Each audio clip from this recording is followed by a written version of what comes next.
Hello, welcome everyone. Today we are introducing the aggregate node of polyanalyst. The main goal of using this node is to generate summary data by grouping records based on specified criteria, much like the group by function in SQL queries. Now let's put this node to work with a dataset on car information. This dataset includes details like car model names, origins, and other parameters. Let's say we want to group the data based on where they were made. To get started, we'll create the aggregate node, then right-click to open the Properties page. First, we need to assign the origin column as the key of the aggregation. Then we put columns we want to aggregate or summarize to the section below.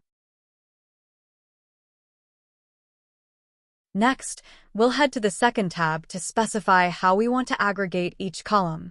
For text data like model, we can concatenate them to create a list of models for each region.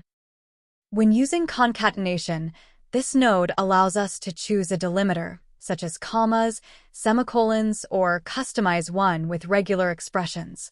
For numerical data, we can apply statistical analysis like sum, mean value, and standard deviation.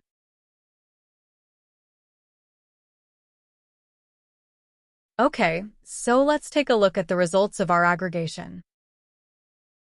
We've got 3 rows indicating that there are 3 different regions in the original dataset: Europe, Japan, and the USA. Each parameter we selected in the Properties page generates a new column, tagged with a suffix. With this statistical data, we can then interpret it into potential business insights. For instance, from these 3 columns, we can deduce that Japanese cars tend to be lighter overall. And among cars made in the US, it appears that the 1973 models make up the highest percentage.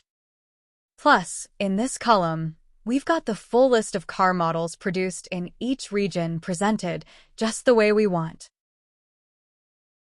Okay, so that's all for today's introduction on the aggregate node.